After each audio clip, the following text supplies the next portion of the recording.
Are you feeling exhausted by the constant demands of teaching? Do you find yourself wondering if there's a way to balance both your career and your well-being without burning out?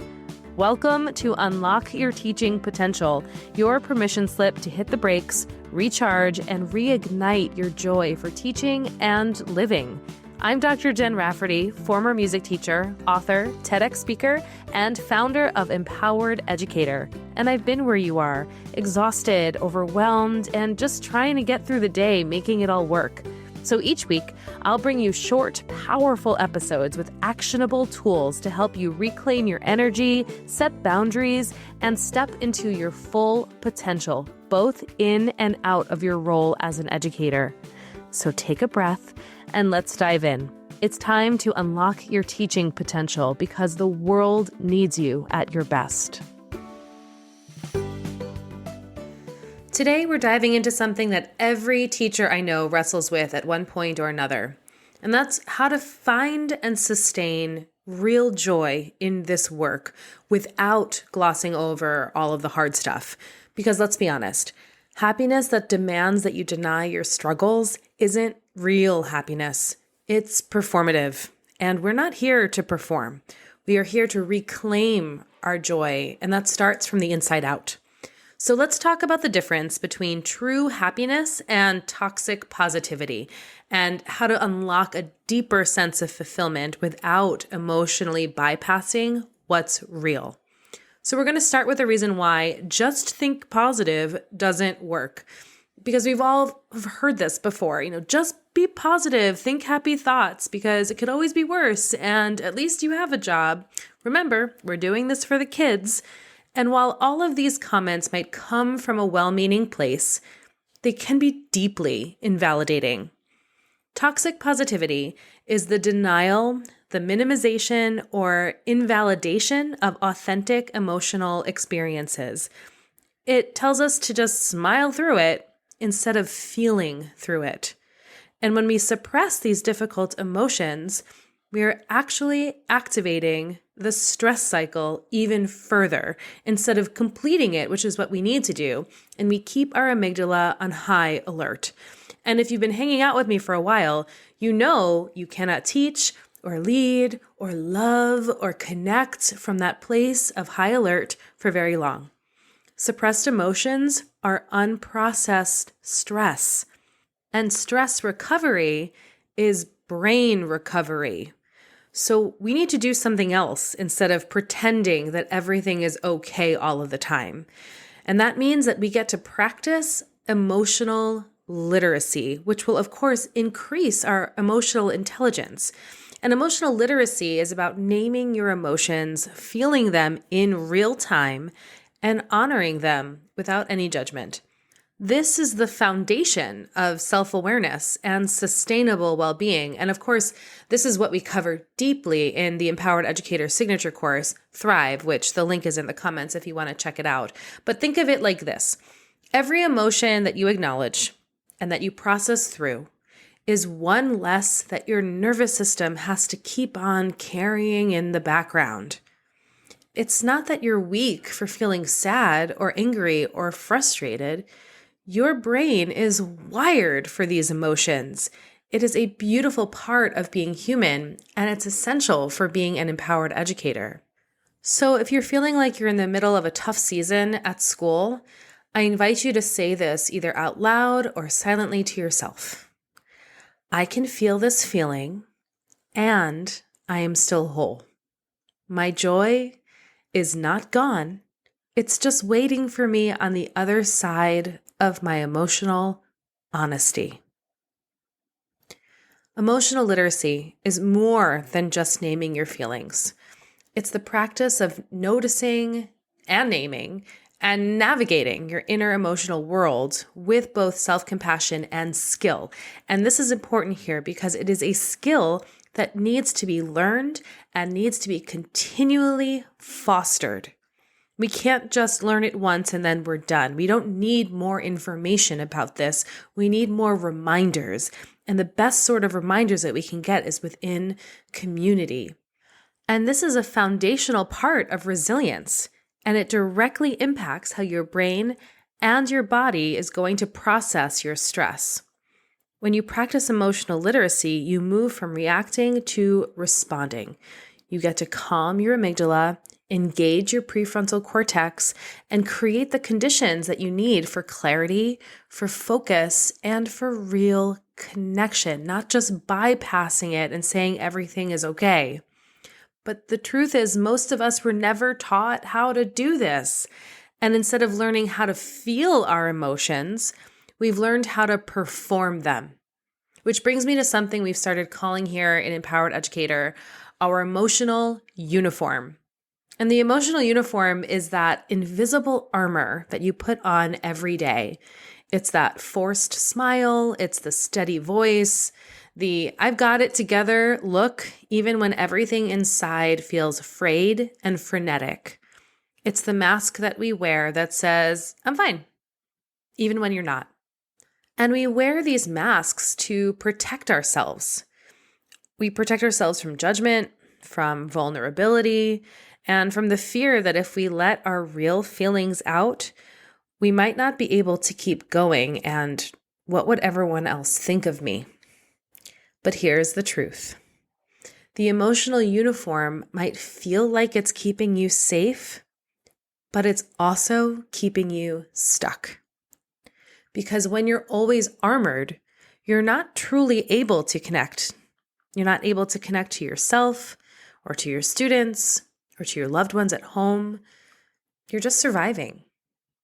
And emotional literacy invites you to take off the uniform, to be with what's real, to trust that acknowledging your emotions doesn't make you weak. It reminds you of your wholeness. So imagine this. You're walking into your classroom, not armored, but grounded. Not shut down, but self-aware. That's the difference between surviving the day and actually being present for it. And to be clear, this doesn't mean that you're crying at the whiteboard or oversharing or complaining all of the time.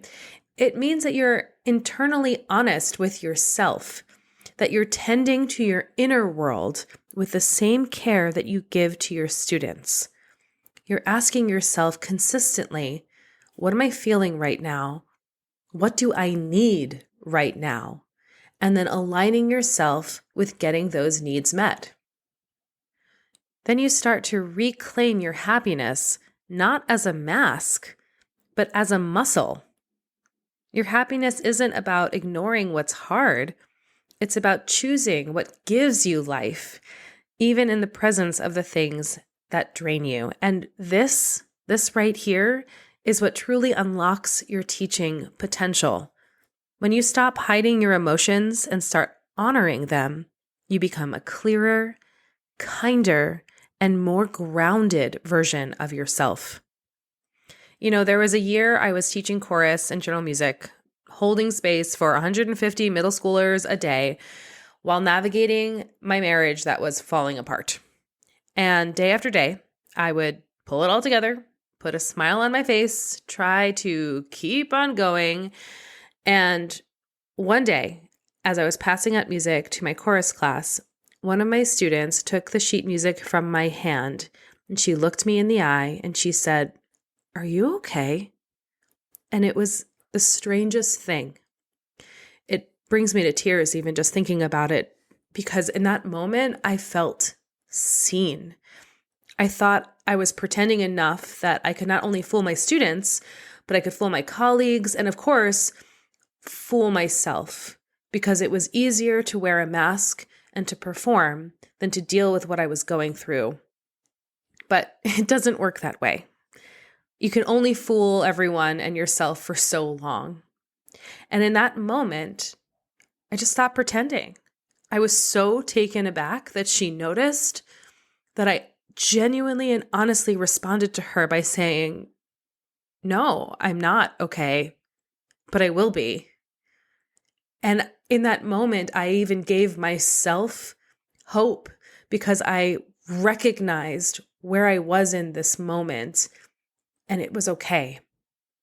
And so that class that day, I ended up sharing, I was having a rough day.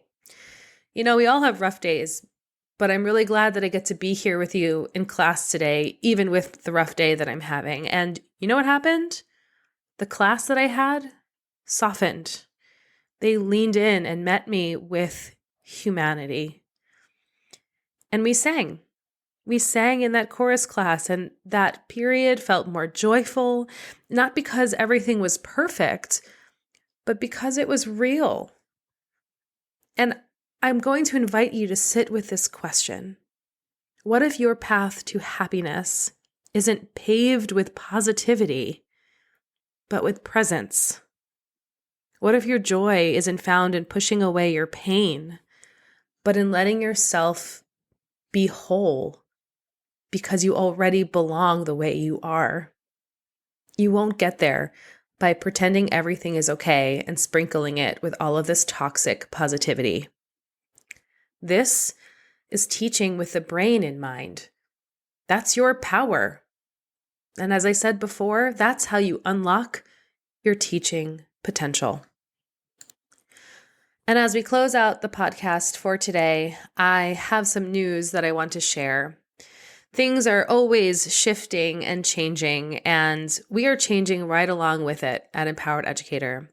And that is why we are moving this podcast to a live format, which I am so excited about.